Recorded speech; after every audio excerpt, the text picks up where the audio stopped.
ক্ষমা করবেন মাস্টারমশাই, গুরুদক্ষিণা একবারই হয়, বারবার হয় না।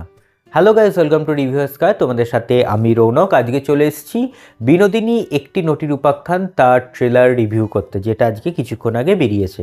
সো ট্রেলারটা আমার কেমন লাগলো দেখো। বিনোদিনী একটি নটির উপাখ্যানে মুখ্য চরিত্রে অভিনয় করেছে রুক্মিণী মৈত্র, এবং তার সাথে রয়েছে রাহুল বোস, কৌশিক গাঙ্গুলি, ওম সাহানি, মীর এবং আরও অনেকে।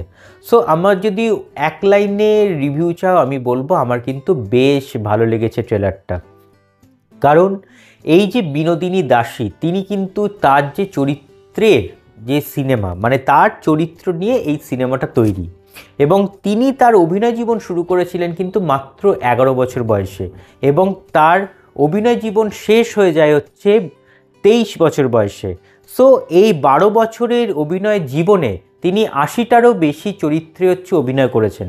সো বুঝতেই পারছো এরম একজন মানুষের চরিত্র নিয়ে সিনেমা, সো সেটা কিন্তু বেশ টাফ জব এই অভিনেত্রী অর্থাৎ রুক্মিণী মৈত্রর কাছে। এবং সেটাতে আমার মনে হয়েছে রুক্মিণী মৈত্রকে এখানে কিন্তু বেশ ভালো লাগছে, তার অভিনয় কিন্তু বেশ ভালো লাগছে, আউটস্ট্যান্ডিং লাগছে।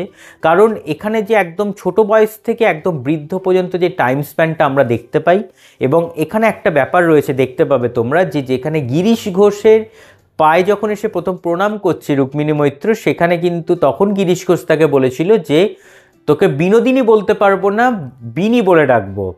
ওইখানে রুক্মিণী মৈত্র, এবং তারপরে যত বয়স বাড়ছে তার যে চেঞ্জ হচ্ছে, অভিনয় জীবনটা, তার বডি স্ট্রাকচার চেঞ্জ হচ্ছে, সেখানে কিন্তু বেশ ভালো কাজ করেছে।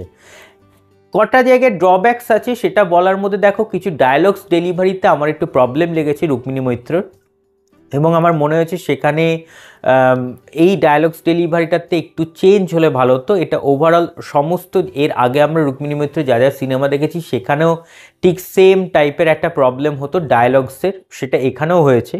এখন সেটা হলে গিয়ে দেখলে হয়তো আরও ভালোভাবে বোঝা যাবে। তবে একটা জিনিস বলবো, যেহেতু এখানে অনেক ভালো ভালো অ্যাক্টর অ্যাক্ট্রেসরা রয়েছে, সো ওভারঅল কাজ কিন্তু একটা ভালো হবে, এবং এটা দেব এন্টারটেনমেন্ট ভেঞ্চার্সের আন্ডারে কাজটা আসছে। আমি তো ভীষণ এক্সাইটেড, কারণ দেবদার খাদান রাজ চলছে এখন। সো এরপরে এই যে বিনোদিনী একটি নটির উপাখ্যান, এটা কতটা রাজ করবে সেটা হচ্ছে দেখার। সো এই ছিল হচ্ছে আজকে ট্রেলার রিভিউ ভালো লাগলে লাইক করে, শেয়ার করে, এবং চ্যানেলটা সাবস্ক্রাইব করে দিও। কেমন লাগছে সেটা কিন্তু কমেন্টসে জানাতে ভুলো না। সো ভালো থাকবেন, সুস্থ থাকবেন, এবং সিনেমা দেখবেন আমাদের চোখ দিয়ে। Thank you.